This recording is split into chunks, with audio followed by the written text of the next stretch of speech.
चलो, कल हम लोगों ने motion in a straight line में सबसे पहले डिस्प्लेसमेंट और पाथ लेंथ के बारे में डिस्कस किया था, और आज हम लोग बात करेंगे average velocity and average speed 5.2।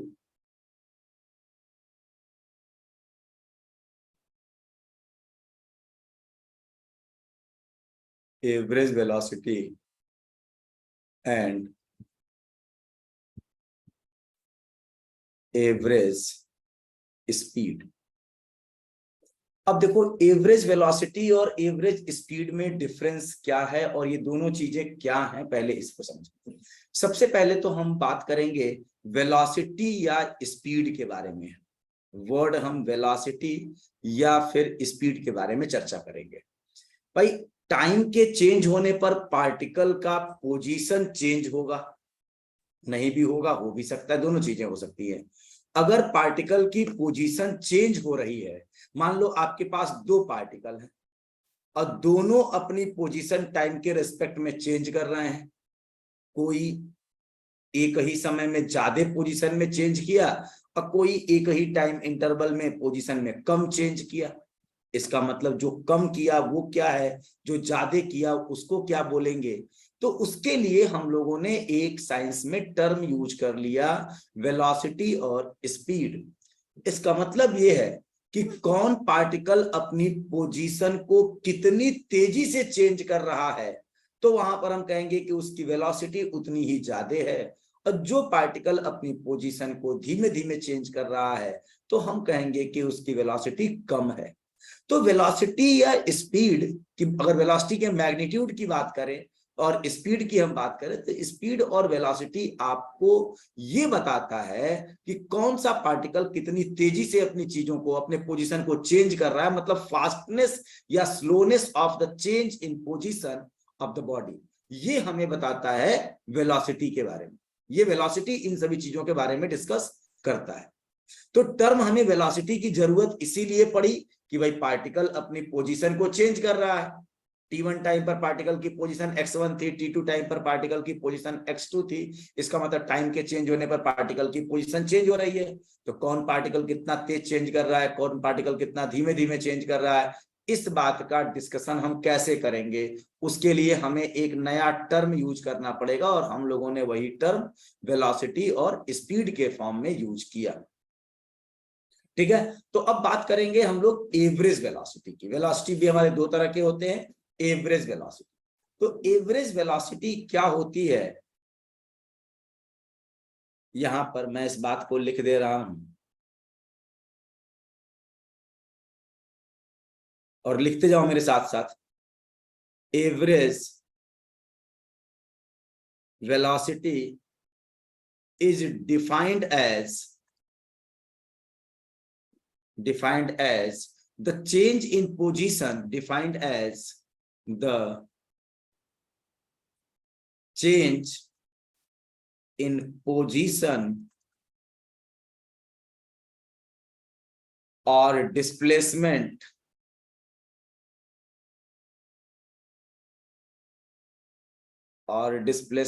delta x divided by the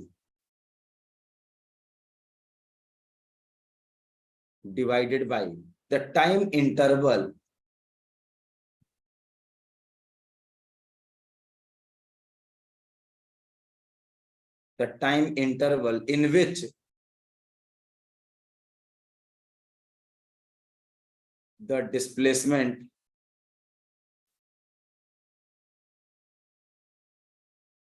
displacement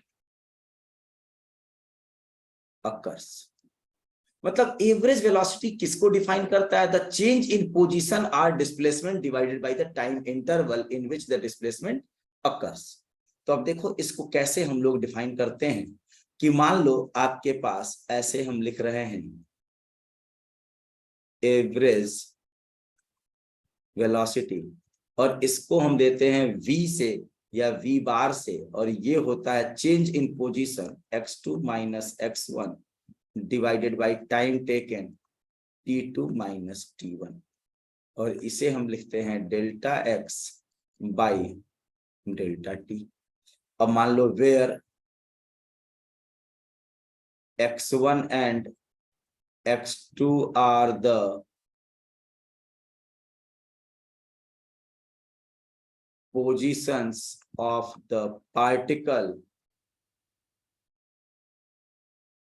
at T1 and T2 respectively. मान लो एक स्ट्रेट लाइन है, पार्टिकल की पोजीशन T1 टाइम पर x1 है और T2 टाइम पर x2 हो गई। तो पार्टिकल ने T2 माइनस T1 टाइम के बीच में अपने पोजीशन को चेंज किया, तो उसकी एवरेज वेलोसिटी क्या हो जाएगी, x2 position minus x1 position divide by T2 minus T1। तो पोजीशन में कितना चेंज हुआ डिवाइड बाय टाइम इंटरवल, वही हमारी क्या होती है, एवरेज वेलोसिटी। और इसकी यूनिट क्या होगी, मीटर पर सेकेंड। क्लियर हुई बात बेटा? ये Yes. बस केवल आपको इनिशियल और फाइनल पोजीशन में देखना है, बाकी कुछ नहीं देखना है कि पार्टिकल कहां जा रहा है कहां नहीं जा रहा है, इससे कोई मतलब नहीं है। T1 टाइम पर पार्टिकल की पोजीशन क्या है और T2 टाइम पर पार्टिकल की पोजीशन क्या है। अगर आपको T2 माइनस T1 के बीच में आपको एवरेज वेलोसिटी चाहिए तो आपको केवल और केवल इनिशियल और फाइनल पोजीशन देखनी है, बाकी और कुछ नहीं देखना है इसमें। क्लियर हुई बात बेटा? ये यस सर। ठीक। अब देखो आगे हम लोग बात करेंगे average speed. Average speed is defined as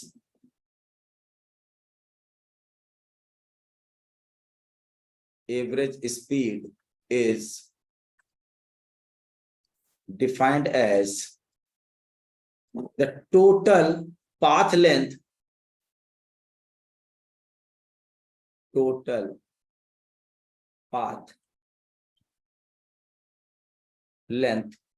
traveled divided by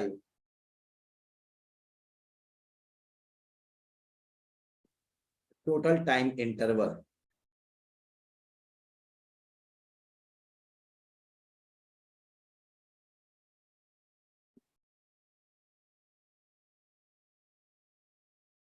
total time interval, ठीक है। और एवरेज स्पीड क्या हो जाता है, टोटल पाथ लेंथ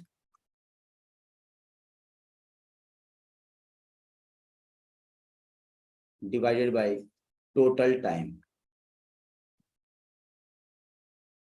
और टोटल पाथ लेंथ को हम डेल्टा एस से रिप्रेजेंट करेंगे और टोटल टाइम हम डेल्टा टी से रिप्रेजेंट करेंगे, ठीक है।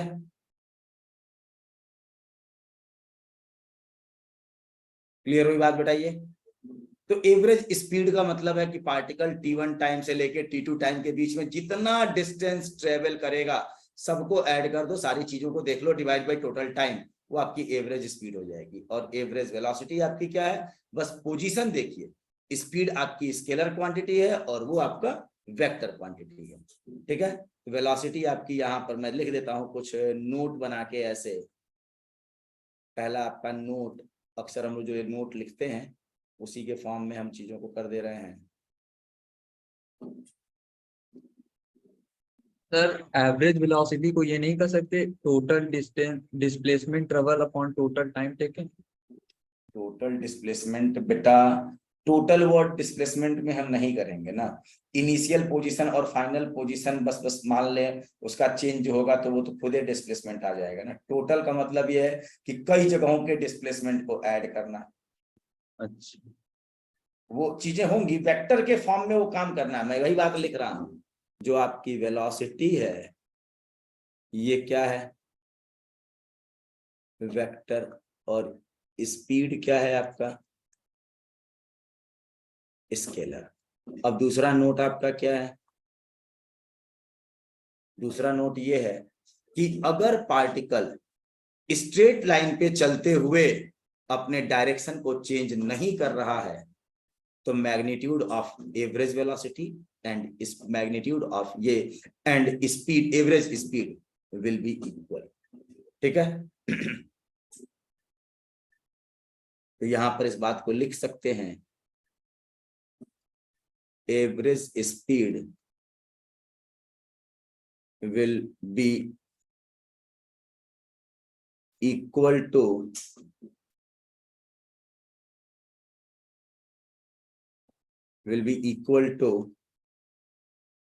magnitude of average velocity equal to magnitude of average velocity only when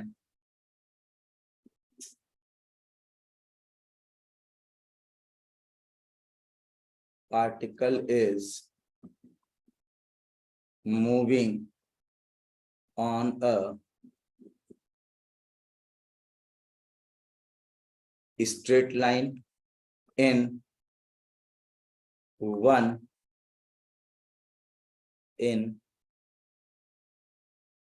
one direction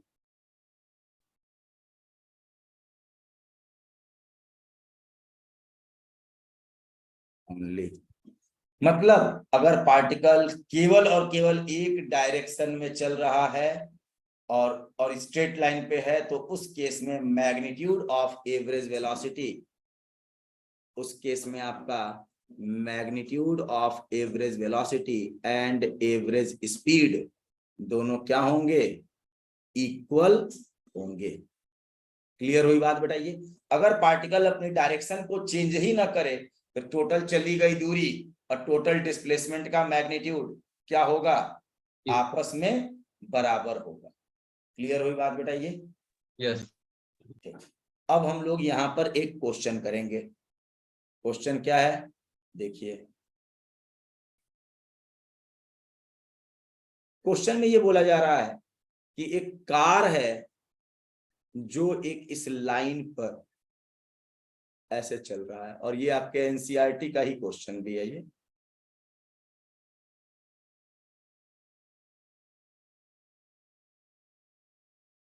ये एनसीईआरटी का ही सवाल है।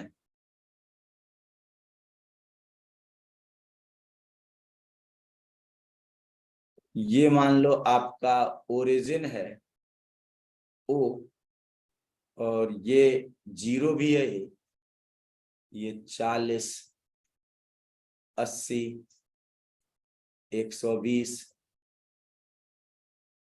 160, 200, 240, 280, 320, 360, 400,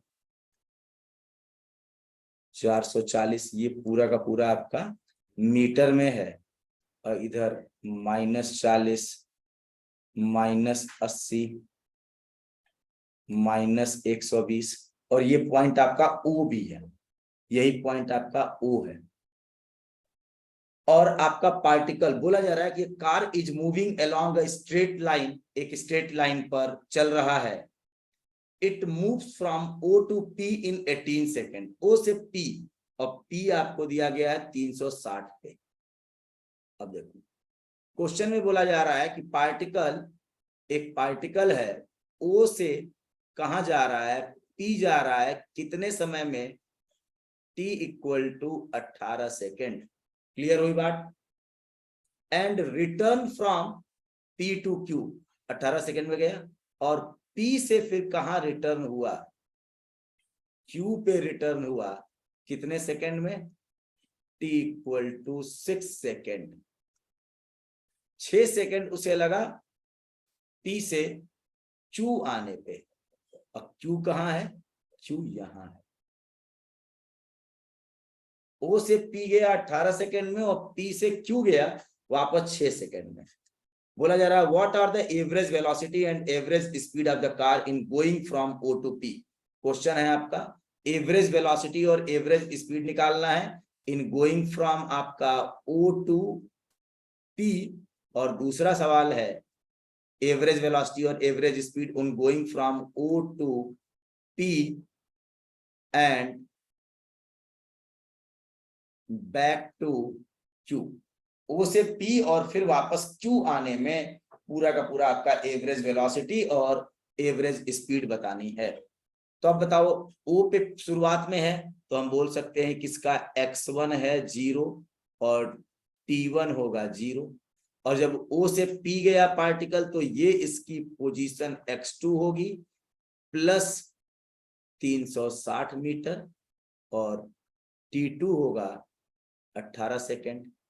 अच्छा, P से वापस Q आ गया तो Q आपका ये x3 होगा 240 मीटर और T3 होगा कितना, बोलो T3 क्या लिखा जाए? 6 सेकेंड नहीं 24 हो जाएगा। कितना हो जाएगा? 24 सेकेंड, क्योंकि ये इंटरवल दिया है ना, O से P जाने में ये समय लगा और P से Q जाने में ये समय लगा, और हम अपना समय 0 से नापेंगे तो 0 से T1 तक आपका मतलब T1 0 से चलेगा और 18 तक, 18 के बाद फिर अगला 6 सेकेंड 24 तक। तो ये आपका देखो टाइम और उसका पोजीशन दिया गया, यही एक सफिशिएंट इंफॉर्मेशन होती है हमारे पास मोशन इन स्ट्रेट लाइन में। ये इंफॉर्मेशन अगर पता है तो यही मोर देन सफिशिएंट है। समझ में आई बात बेटा? ये तो आपका जो क्वेश्चन है, जो हमसे चीजें पूछी जा रही हैं, एवरेज वेलोसिटी और average speed in going from O to P, and second है in going from O to P and back to Q. ठीक, तो चलो सबसे पहले करेंगे बात हम from O to P. From O to P, O से पी जाने में, ओ से पी जाने में बताओ average speed, average velocity, average velocity v bar equal to क्या होगा? ओ से पी जाने में final velocity, final position x2 minus initial position x1 upon time t2 minus time t1। x2 कितना है भाई? 360 प्लस में, माइनस x1 कितना है? 0 upon t2 minus t1, 18 minus 0 तो 18 गुणे 3 प्लस 30 मीटर पर सेकेंड। 20 होगा। अच्छा 20 20 20 20 है वो 20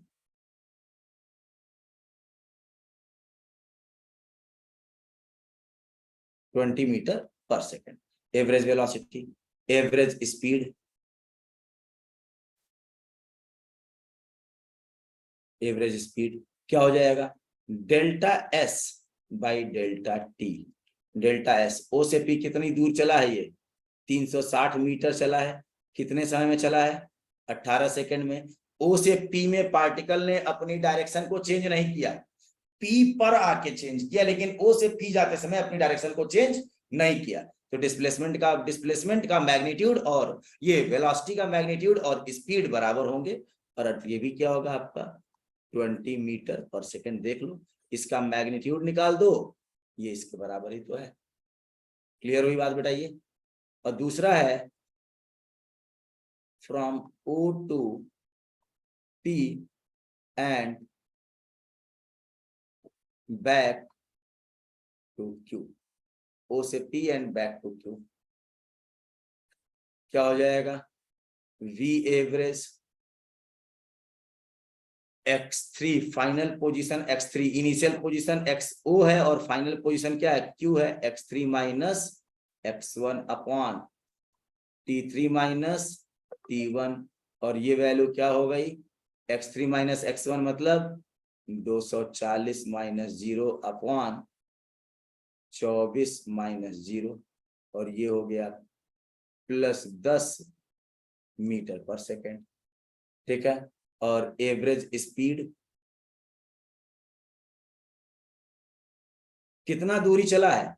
ओ से पी जाने में कितना दूरी चला? 360 चला, प्लस पी से क्यू वापस गया तो कितनी दूर चला? 360 पे था और 240 पे चला गया, तो 120 मीटर और चला ना। और कितना समय लगा इसको? ओ से पी एंड पी से क्यू 24 सेकेंड, 24 मिनट 24 सेकेंड लगा ये। तो देखो 136 प्लस 336 प्लस 12 120 कितना हो जाएगा? 4 480 बटे में 24 कितना आ जाएगा? 20 मीटर पर सेकेंड। क्लियर हुई बात बेटा? ये बोलिए, यस इसमें कोई डाउट? No sir.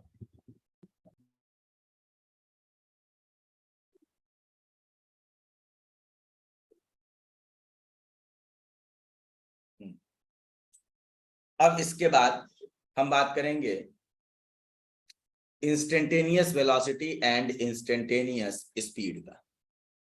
एक एक टॉपिक पढ़ते जाएंगे, उसके ऊपर क्वेश्चंस भी करते चलेंगे।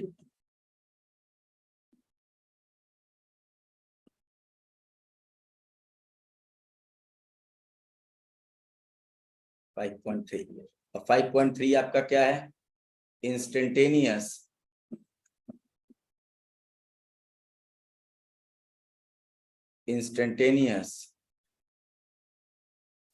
Velocity and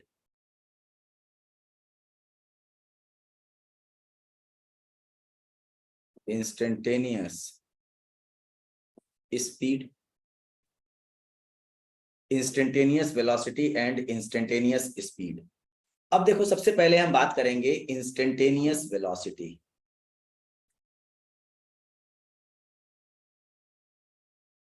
instantaneous velocity, simply इसे हम वेलोसिटी भी बोलते हैं, चाहे आप इसे इंस्टेंटेनियस वेलोसिटी बोलो या फिर वेलोसिटी बोलो। अब इंस्टेंटेनियस वेलोसिटी क्या है?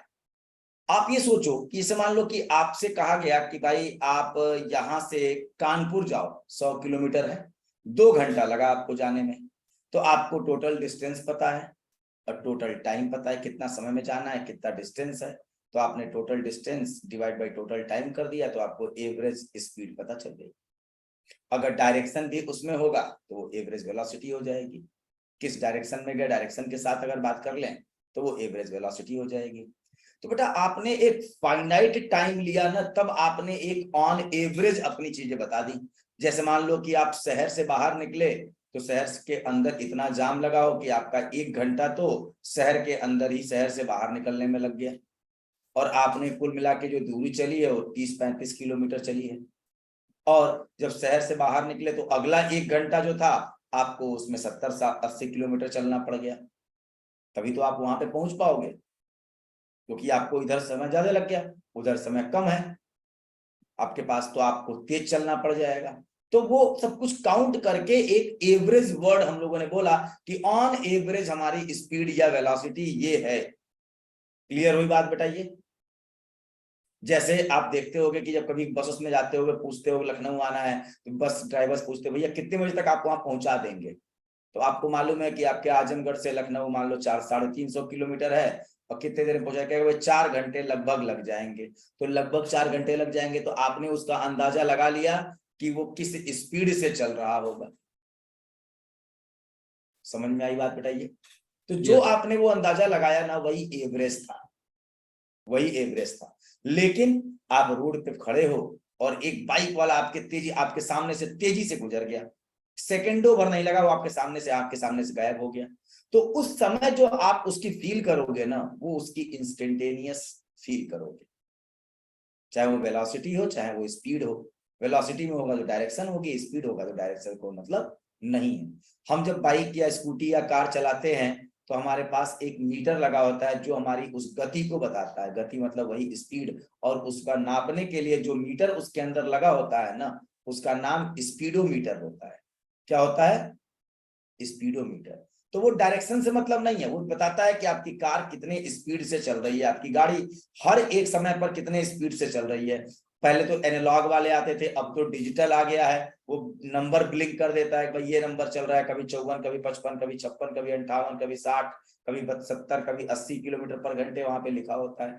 जैसे जैसे आपकी स्पीड बढ़ती जाती है वो लिखता जाता है, घटती जाती है तब भी लिखता जाता है। तो जो वो वहां पे फिगर प्रिंट होता है ना, वही आपकी क्या है? उस टाइम की इंस्टेंटेनियस स्पीड है। और देखते होगे कि वो वाली वैल्यू कौन आपकी लगातार बदलती रहती है। अगर आपकी स्पीड थोड़ी बदल रही है तो अब बात आती है कि अगर मान लो आपने एक हाईवे पे जाना है, अब क्रूज कंट्रोल आपने गाड़ी में लगा दिया। क्रूज कंट्रोल मतलब होता है आपने एक्सीलरेटर फिक्स कर दिया और गाड़ी की एक स्पीड पर फिक्स हो गई। तो उस केस में आपका जो स्पीड है वो फिक्स है, मान लो कि 70 पे या 60 पे आपने करके लगा दिया, तो वही आपकी एवरेज स्पीड भी हो गई और वही आपकी इंस्टेंटेनियस भी हो गई। क्योंकि किसी भी क्षण पे देखो तो वही दिख रहा है, और अगर ऑन एवरेज देखो तो भी वही है। 1 घंटे में देखो, 1 घंटे में 60 की स्पीड से चलोगे तो 60 किलोमीटर जाओगे। 60 किलोमीटर आपने चल दिया और 1 घंटा आपको लगा, तो आपकी एवरेज स्पीड 60/1 तो 60 किलोमीटर पर आवर हो गई। बात समझ में आई है? यस। तो इंस्टेंटेनियस जो होता है ना, ये इंस्टेंटेनियस वेलोसिटी या वेलोसिटी कुछ और नहीं है, ये एक तरह का एवरेज वेलोसिटी है जो कैलकुलेट किया गया है very very very small time interval. तो मैं यहां पे लिख सकता हूं इंस्टेंटेनियस वेलोसिटी और वेलोसिटी, ऐसे लिख दें इंस्टेंटेनियस वेलोसिटी और वेलोसिटी। तो मैं इसको लिख रहा हूं it is the average velocity. Instantaneous velocity भी एक तरह का क्या है, एवरेज वेलोसिटी है। It is the average velocity calculated on very very small time interval.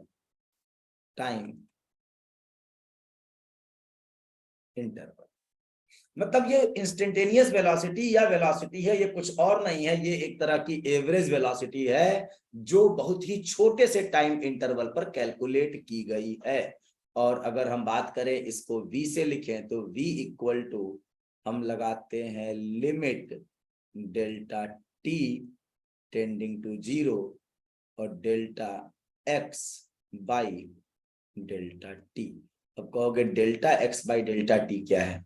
तो delta x by delta t आपकी एवरेज वेलोसिटी है और उसमें डेल्टा t टेंडिंग टू 0 कर दो, क्योंकि आपने जो इंस्टेंटेनियस वेलोसिटी या स्पीड है वो आपने क्या देखा, एकदम छोटे से टाइम इंटरवल पर। छोटा टाइम इंटरवल कब होगा? जब डेल्टा t टेंडिंग टू 0 कर देंगे, और यही आपका हो जाता है dx dt। और इस वाली चीज को हम क्या बोलते हैं, आप याद करो कि अलजेब्रा से कैलकुलस में कन्वर्ट करने के लिए हम लोगों ने ये वाला टेक्निक इस्तेमाल किया था। इसका ग्राफिकल वर्जन भी देखा था, इसका मैथमेटिकल वर्जन, सब कुछ देखा था हम लोगों ने डिफरेंशिएशन में। वहां पर एक्स और वाई में बात कर रहे थे, यहां पर हम लोग डेल्टा टी में बात करेंगे। तो delta x by delta t limit delta T tending to 0 वही dx dt है, और इसी को हम बोलते हैं इंस्टेंटेनियस वेलोसिटी।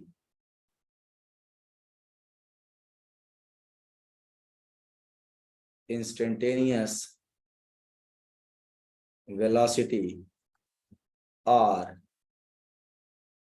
वेलोसिटी यही आपका है, ठीक है। और यही आपका क्या है, rate of change of position, लिखती है rate of change of position with respect to time. इसी को हम क्या बोलते हैं, rate of change of position with respect to time. याद करो हम लोग ये क्या बोलते थे, dy dx rate of change of y with respect to x बोलते थे। तो y की जगह हमारे पास अब पोजीशन है और x की जगह पे टाइम है, तो हम लोग rate of change of position with respect to time बोलेंगे, या rate of change of x with respect to t। Clear हुई बात बेटा? ये बोलो। यस। तो इसी को हम लोग मतलब rate of change of position भी बोलेंगे विद रिस्पेक्ट टू टाइम। अब आप बताओ जो एवरेज वेलोसिटी है वो कहां पर कैलकुलेट की जाती है? एक फाइनाइट टाइम इंटरवल के बीच में कैलकुलेट की जाती है, ठीक है। फाइनाइट टाइम इंटरवल के बीच में कैलकुलेट करेंगे एवरेज वेलोसिटी। और इंस्टेंटेनियस वेलोसिटी क्या होती है, एक पर्टिकुलर इंस्टेंट पे कैलकुलेट की जाती है, कोई टाइम इंटरवल वहां पर नहीं होगा, टाइम इंटरवल लगभग ना के बराबर होगा, जीरो के बराबर होगा। जो हम क्षण लेंगे, जो समय लेंगे, वो इंस्टेंट लेंगे हम, उस इंस्टेंट पर उसकी जो वेलोसिटी है वो ये है। मतलब आप कहीं किसी चीज को देख रहे हो और आपकी आंखों के सामने उस समय उसकी क्या वेलोसिटी है, वही उसकी इंस्टेंटेनियस होती है। और अगर आपने टाइम इंटरवल बड़ा कर दिया, 1 घंटे में देखना चाहते हो कि 1 घंटे के अंदर उसकी वेलोसिटी क्या हुई, तो कहां से चलना शुरू किया, कहां पे पहुंचा, ये पोजीशन पता करो और उस पोजीशन के चेंज में उसके टाइम के चेंज से डिवाइड कर दो, तो आपको एवरेज वेलोसिटी मिल जाएगी, delta x by delta T. अच्छा, rate of change of position with respect to time, ये तो आपका ग्राफ वो मैथमेटिकल वर्जन था डिफरेंशिएशन का, और इसी को हम क्या बोल सकते हैं, slope of tangent of XT curve. XT मतलब पोजीशन और टाइम के बीच का अगर कर्व दिया है, तो उस कर्व का स्लोप ऑफ टेंजेंट ले लो, तो ये क्या आ जाएगा आपका इंस्टेंटेनियस वेलोसिटी। याद करो, डीवाई डीएक्स क्या था, slope of tangent of XT, मतलब वाई एक्स कर्व था ना, वही चीज Yes. यहां पर भी आ जाएगा, स्लोप ऑफ टेंजेंट। याद करो कि किसी भी अगर एक्स टी ग्राफ दिया है, उसके किसी पॉइंट पर आपको इंस्टेंटेनियस वेलोसिटी पता करनी है, तो आप उस पॉइंट पर उसका एक टेंजेंट ड्रॉ कर दो, टचिंग लाइन, और उस टचिंग लाइन का जो स्लोप होगा, मतलब उसका एंगल पता करो और उसका टेन थीटा पता करो उसके बाद, तो फिर जो एंगल जो टेन थीटा होगा वही उसका स्लोप होगा। तो स्लोप आपको क्या दे देगा, वेलोसिटी या इंस्टेंटेनियस वेलोसिटी। समझ में आ गई बात बेटा ये? Yes. तो आपको देखो ये dx dt, बहुत से लोग इसको dy dx बाई dt बोलते हैं, लेकिन इसका एक्चुअल नाम क्या है, dx dt। बहुत से लोग आपने सुना होगा इसको dx बाई dt या dy बाई dx ये सब बोलते रहते हैं, लेकिन ये कोई रेशियो नहीं है, ये आपका एक तरीके से डिफरेंशिएशन को dx dt या फिर dy dx, अभी dv dt, ये सब चीजें हम बात करेंगे, ठीक है? Yes. ठीक। अब बेटा जो इसके पहले वाली चीज थी delta x by delta T, मैं उसके बारे में थोड़ा बात कर लूं फिर से एक बार। Delta x by delta T, delta x by delta T क्या था, एवरेज वेलोसिटी। तो ये सेकंड हो क्या जाएगा था, वो। हाँ एवरेज वेलोसिटी था, और इसी को हम बोलेंगे average rate of change of x with respect to time, मतलब पोजीशन का एवरेज रेट ऑफ चेंज, और इसी को क्या बोलेंगे, slope of second of XT curve within given time interval. तो एक सेकंड बना दो, जिन टाइम इंटरवल के बीच में बात किया जा रहा है वो आपके एक्सटी कर्व पर 2 पॉइंट टाइम्स के बीच में जो सेकंड बनेगा, मतलब टेंजेंट की फैमिली का सबसे बड़ा मेंबर, टेंजेंट उस सेकंड की फैमिली में आता है। सेकंड का मतलब होता है कि ग्राफ को कट करने वाली लाइन, और धीरे धीरे कट करते करते वही लाइन टच कर जाती है तो टेंजेंट बन जाती है, अगर ग्राफ को 2 पॉइंट पे कट करती है तो वो क्या होती है, सेकंड। तो आपको जिन 2 टाइम इंटरवल के बीच में एवरेज वेलोसिटी चाहिए डेल्टा टी, तो आप उन डेल्टा टी के बीच में उसको एक ग्राफ को उस डेल्टा टी वाले, जहां पर डेल्टा टी1 पर जो x1 है और टी2 पे जो x2 है, उन दोनों पॉइंट को मिलाते हुए एक लाइन बना दो, वो ग्राफ उस लाइन का जो स्लोप होगा वही आपका क्या हो जाएगा, एवरेज वेलोसिटी, या इसे हम बोलते हैं average rate of change of x with respect to time. Clear हुई बात बताइए? बोलिए, कोई दिक्कत इसमें? नो। ठीक, ये देखना ये दोनों चीजें अलग अलग हैं, ये एवरेज वेलोसिटी की बात कर रहे हैं और यहां पर हमारा ये है इंस्टेंटेनियस वेलोसिटी। आगे हम बात करेंगे अब instantaneous speed.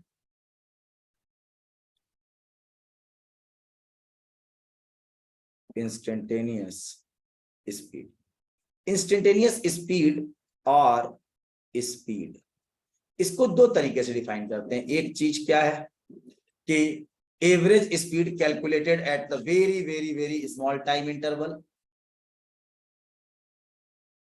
It is the average speed calculated at very very small time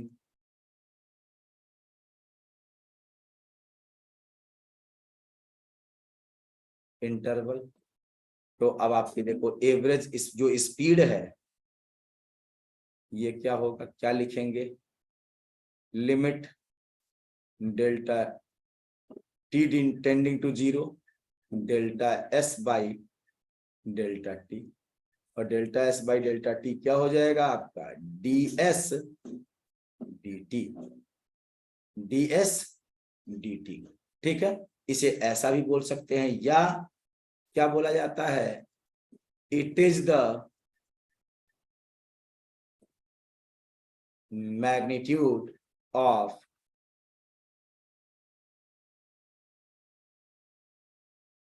instantaneous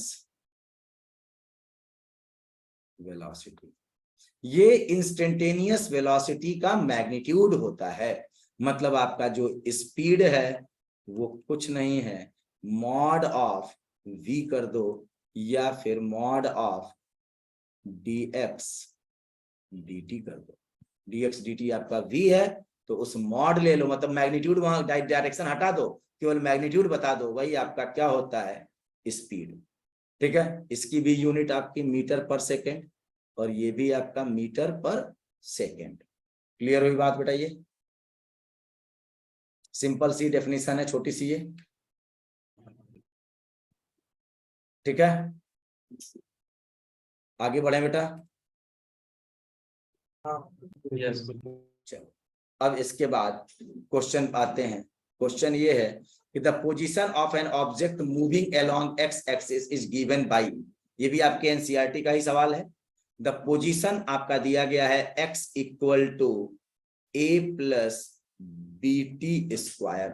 the position of an object moving along x axis is given by x equal to a plus b t square, जहां पर a की value दी गई है 8.5 metre and b की value दी गई है 2.5 metre per second.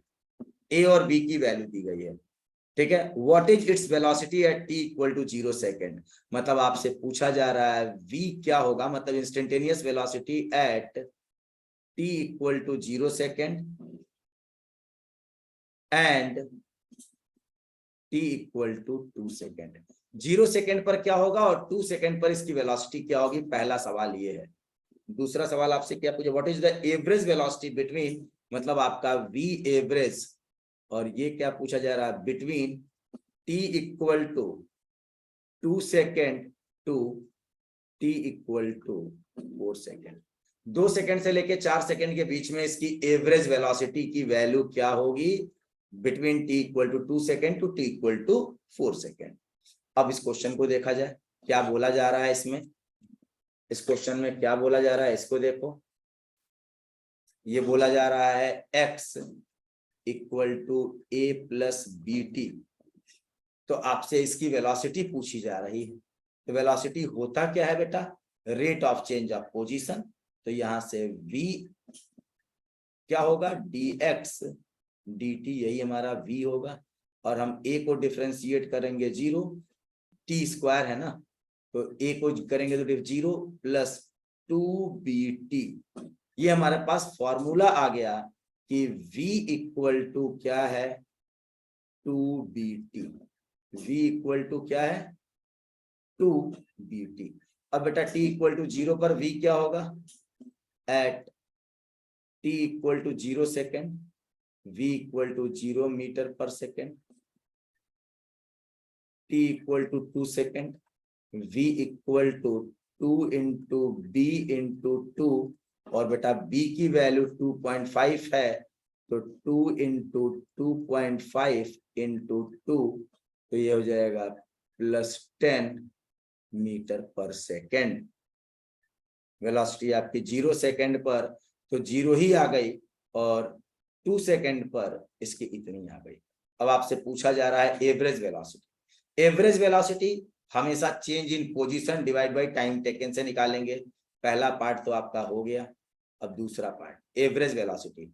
Average velocity निकालना है तो पहले हमें क्या निकालना पड़ेगा, eight t1 equal to 2 second x1 क्या होगा, 2 सेकेंड पर इसका x1 क्या होगा।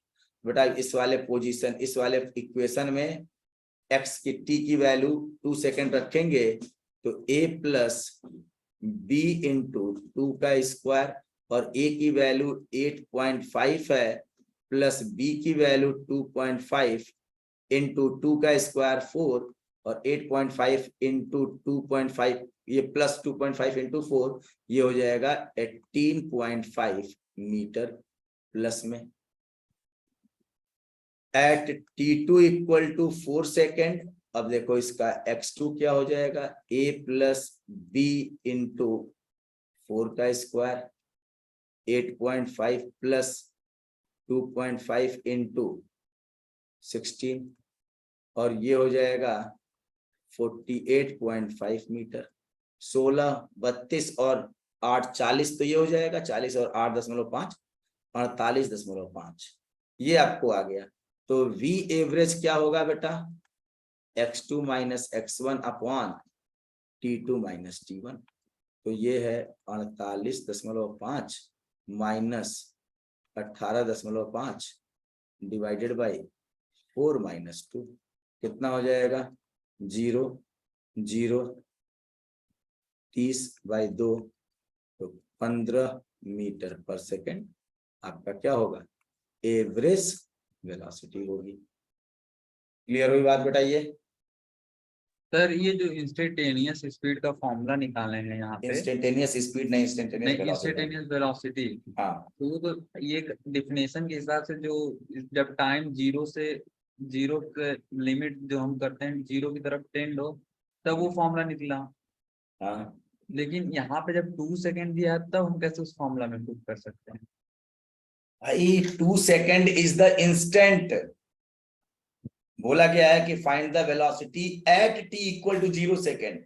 0 सेकेंड एक्चुअल में बोला भले जा रहा है, लेकिन 0 सेकेंड भी एक छोटा सा टाइम इंटरवल है, और 2 सेकेंड जो हम भले बोल रहे हैं, लेकिन 2 सेकेंड का मतलब यह है कि 2 सेकेंड के इर्द गिर्द भी कुछ ना कुछ टाइम तो है ना।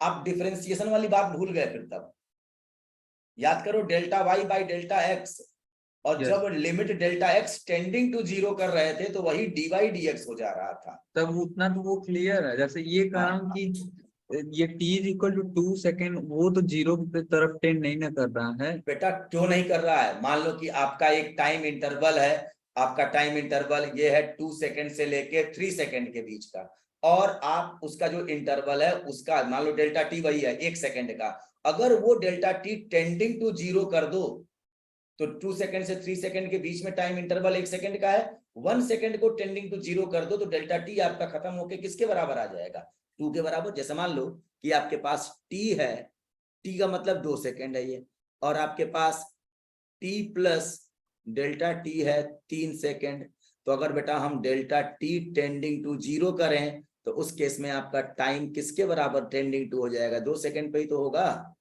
क्योंकि आपका डेल्टा टी ही तो 1 है। यस सर, तभी तो ये एक जोड़ के 3 हुआ। अब डेल्टा टी टेंडिंग टू 0 अगर हम इसको टेंडिंग टू 0 कर दें तो ये 3 किसके नजदीक चला जाएगा, 2 के नजदीक नहीं चला जाएगा।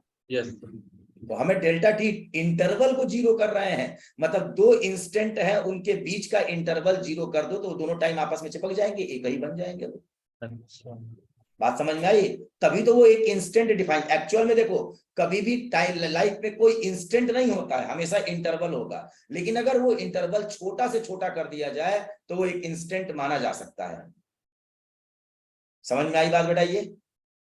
यस अगर मान लो मैं आपसे बात करूं कि 4 साल का जो समय है उसका कंपैरिजन करो 1 मिनट के समय से, तो 1 मिनट एज अ इंस्टेंट बोला जा सकता है 4 साल के समय के कंपैरिजन में, क्योंकि वो बहुत बड़ा समय है, ये एक पॉइंट माना जा सकता है। बहुत दूर से आप स्टार्स को देखते हो तो एक पॉइंट दिखते हैं बेटा, क्या स्टार का साइज तो सन से और अर्थ से काफी बड़ा है, लेकिन हमें क्या दिखते हैं, वो पॉइंट दिखते हैं ना। बस वही बात है कि अगर आप डेल्टा टी टेंडिंग टू 0 कर दो तो उस केस में चीजें आपकी क्या हो जाएंगी, वो दोनों के दोनों जो स्पैन है टाइम के, वो नजदीक आ जाएंगे। डेल्टा टी मतलब 3 नजदीक आ जाएगा किसके, 2 के आ जाएगा, और वो एक इंस्टेंट बन जाएगा। ठीक है, तो हम लोगों को ये वाली चीज करनी है। जैसे मैं स्टार की बात किया, स्टार बहुत बड़ा है, अगर हम स्टार के पास जाके देखें तो हमको बहुत बड़ी चीज दिखेगी। हम अर्थ पे हैं और अर्थ को पूरा अपनी आंखों से देख नहीं पाते, क्यों, क्योंकि हमारी आंखों का जो विजुअल एंगल है अर्थ को पूरा कवर नहीं कर पा रहा है। लेकिन स्टार्स पे हमारा विजुअल एंगल इतना छोटा बन रहा है, अगर हम अपने आप को स्टार्स के नजदीक लेके जाएं तो हमारा विजुअल एंगल बढ़ता जाएगा और स्टार हमें बड़े दिखते जाएंगे, और इतना नजदीक आ जाए कि उनका पूरा साइज का विजुअल एंगल हमारी आंखों पे न बन पाए तो उसे हम पूरा देख ही नहीं पाएंगे। क्लियर। जैसे आप इस तरह समझो कि एक दीवार के नजदीक चले जाओ और अपनी आंखों से पूरी दीवार को देख पाओगे क्या, जब तक सर इधर उधर नहीं हिलाओगे तब तक नहीं। तो हमारा विजुअल एंगल भी एक लिमिट है ना, हम इधर इतना ऊपर देख सकते हैं, इतना नीचे देख सकते हैं, ऐसे कोई एक लिमिट है। हमारा कोन टाइप का पूरा एक लिमिट है, वही हमारा सॉलिड एंगल बनाता है। हम जो देखते हैं हमारा वो एंगल सॉलिड एंगल के फॉर्म में होता है। हम इधर जब मान लो कुछ यहाँ तक देख रहे हैं, यहाँ तक, और कुछ यहाँ तक देख रहे हैं, अगर उसके आगे देख रहे हैं तो अपना सर हमें खोपड़ी घुमानी पड़ेगी, तब जाके हम आगे और कवर कर पाएंगे, अपने एंगल को चेंज करना पड़ेगा। क्लियर हुई बात बेटा ये? यस। अब इसके बाद ये क्वेश्चन समझ में आ गया ना। अब इसके बाद आप नोट बना के एक चीज लिख लो, नोट बना के लिखो जल्दी से इस चीज को। If an object moving along the straight line, if an object moving along the straight line, if an object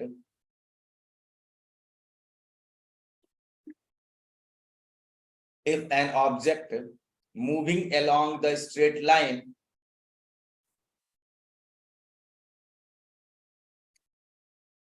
covers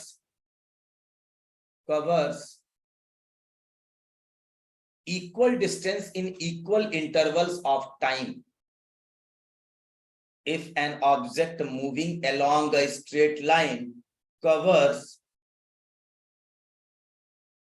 equal distances in equal intervals of time, मतलब इक्वल इंटरवल ऑफ टाइम में equal distance travel करे, comma, it is said to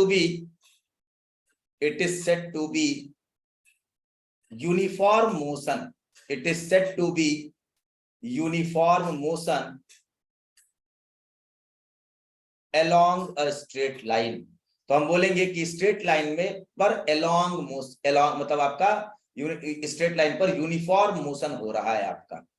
मतलब अगर एक particle equal time interval में equal distance travel करता है, मतलब ये हर 1 सेकंड में 4 मीटर चल रहा है, इसका मतलब उसकी 4 मीटर पर सेकंड क्या हो गई, स्पीड है, तो वो एक यूनिफॉर्म मोशन कर रहा है। क्लियर हुई बात बेटा ये?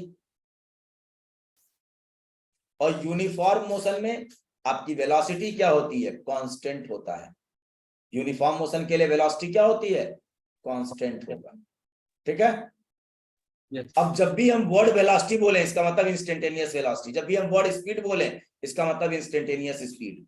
इंस्टेंटेनियस स्पीड या इंस्टेंटेनियस वेलोसिटी को शॉर्ट फॉर्म में हम वेलोसिटी या स्पीड बोल लेते हैं। अब आगे लिखो इसी में अगला पैराग्राफ से, for uniform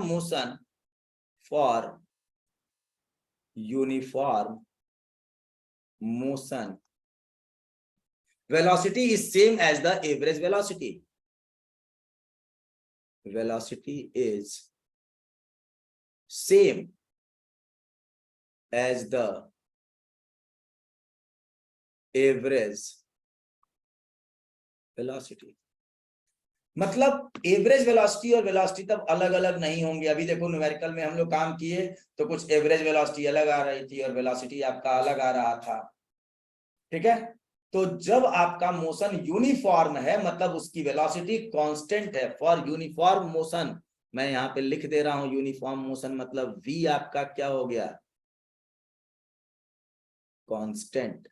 for uniform motion velocity is same as the average velocity. Velocity आपका एवरेज वेलोसिटी के सेम होगा, बराबर होगा। क्लियर हुई बात बेटा? ये यूनिफॉर्म मोशन में चाहे एवरेज वेलोसिटी बोलो चाहे वेलोसिटी बोलो, कोई दिक्कत नहीं है, सब सेम है। कोई दिक्कत बेटा इसमें? No sir. आगे बढ़ा जाए। यस। अब बस इसमें आपका एक नॉमेनक्लेचर और बचा है और वो है 5.4। क्या होगा? 5.5। नहीं, average acceleration and instantaneous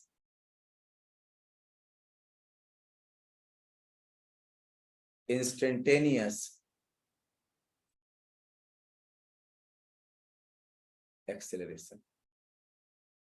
average acceleration and instantaneous acceleration. तो बस अब आपके पास एवरेज एक्सेलरेशन क्या है? एवरेज एक्सेलरेशन जिसको हम ए कैप बोले, ए बार बोलेंगे, वो हो जाएगा v2 minus v1 upon t2 minus t1। मतलब अगर आपका where v1 and v2 are the velocity of the particle at t1 and t2 respectively, तो एवरेज एक्सेलरेशन कुछ नहीं है। मान लो बस ये देखा जाता है ना कि पार्टिकल की वेलोसिटी किस रेट से चेंज हो रही है, ठीक है।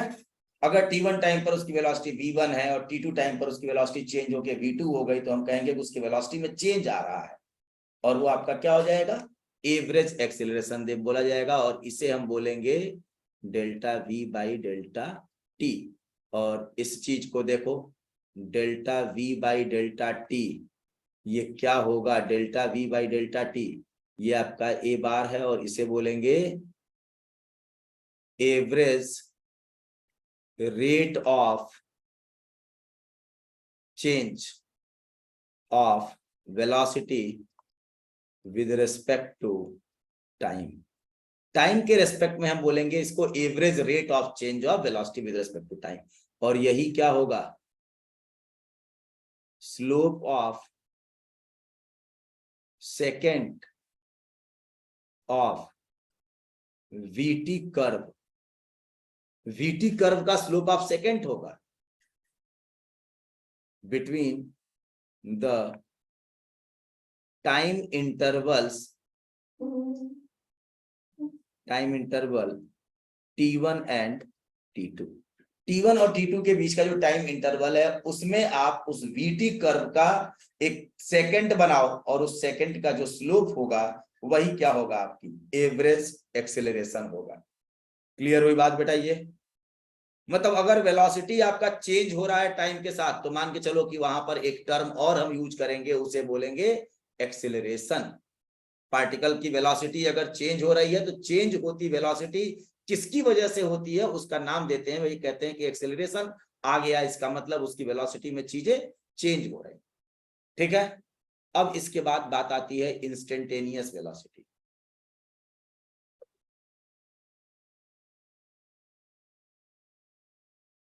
इंस्टेंटेनियस वेलोसिटी नहीं, इंस्टेंटेनियस आपका एक्सेलरेशन।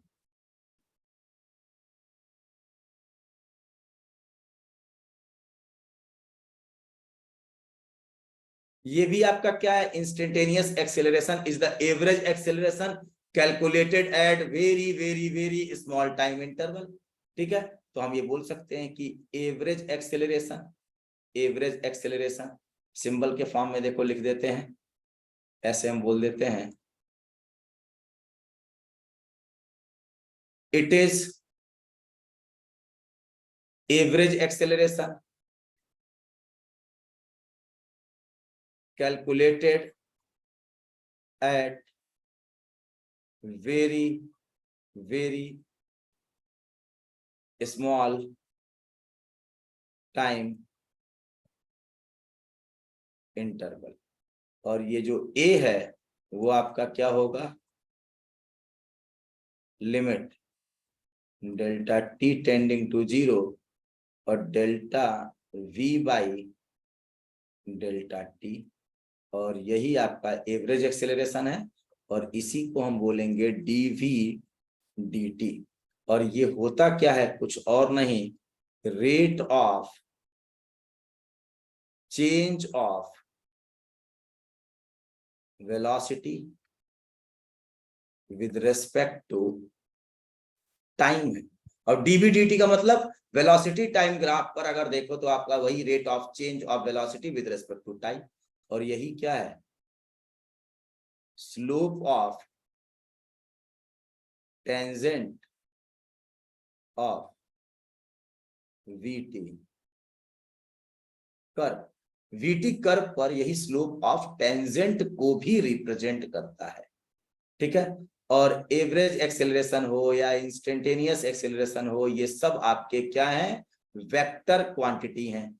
इनकी यूनिट क्या होती है, metre per second square. Clear. तो इंस्टेंटेनियस एक्सेलरेशन बहुत ही छोटे से टाइम इंटरवल के लिए नापा जाएगा जब डेल्टा टी टेंडिंग टू 0, और एवरेज एक्सेलरेशन आपका किसी पर्टिकुलर टाइम इंटरवल के बीच में नापा जाएगा। क्लियर हुई बात बेटा? ये इसका मतलब हम लोगों ने मैथमेटिकली ये समझा कि अगर आपके पास कोई x का इक्वेशन है, xt इक्वेशन, उसको आप डिफरेंशिएट कर दो तो वो vt इक्वेशन में चला गया, और इसको डिफरेंशिएट कर दो फिर दे तो ये कहाँ चला गया, एक्सेलरेशन टाइम के इक्वेशन में चला गया। मतलब पोजीशन टाइम की इक्वेशन को डिफरेंशिएट करके वेलोसिटी टाइम, वेलोसिटी टाइम को डिफरेंशिएट करके एक्सेलरेशन टाइम की इक्वेशन हम लोग यहाँ पर बना लेंगे। इसमें बेटा किसी को कोई दिक्कत? जैसे पुराना था वही वाली सेम चीज दोबारा रिपीट हो रही है, बस वहां पर वेलोसिटी जो एवरेज था वो पोजीशन का चेंज था, और एवरेज एक्सेलरेशन जो है वो वेलोसिटी का चेंज है। इंस्टेंटेनियस वेलोसिटी क्या थी, rate of change of position, मतलब dx dt, और एक्सेलरेशन क्या है, dv dt। dv dt मतलब differentiation of velocity with respect to time, a होता है, और v क्या होता है, differentiation of position with respect to time. Clear हुई बात बेटा? ये मतलब अगर पोजीशन को 2 बार डिफरेंशिएट कर दो तो एक्सेलरेशन मिल जाएगा। कोई दिक्कत बेटा इसमें? No sir. ठीक, सक्षम? No sir. अब देखो एक क्वेश्चन है, क्वेश्चन ये कह रहा है कि भाई आप इसमें चेंज इन वेलोसिटी बताइएगा। जैसे मान लो ये एक वॉल है, एक दीवार है ये, और इस दीवार पर हम लोग किधर भी, क्वेश्चन में ये नहीं बोला गया कि किस साइड से ये बॉल आ रही है, एक बॉल आप लेके आओ ऐसे, और इस डायरेक्शन को हम माइनस बोलेंगे और इस डायरेक्शन को प्लस बोलेंगे, तो -2 मीटर पर सेकंड से एक बॉल जा रही है ऐसे, और दीवार से ऐसे टकरा के, और फिर ये +2 मीटर पर सेकंड से इधर चली जा रही है बॉल। ठीक है, ये आपका एक वॉल है, दीवार,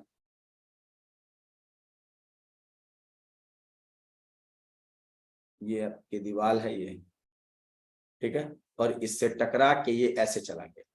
अब कहीं कुछ दिया नहीं है तो आप ऐसे ही मान सकते हो कि बॉल ये है और ये ऐसे जा रही है, इस डायरेक्शन को हम लोगों ने प्लस बोला तो +2 मीटर पर सेकंड से जा रही है, और ऐसे टकराने के बाद ये बॉल इधर चली आ रही है -2 मीटर पर सेकंड से।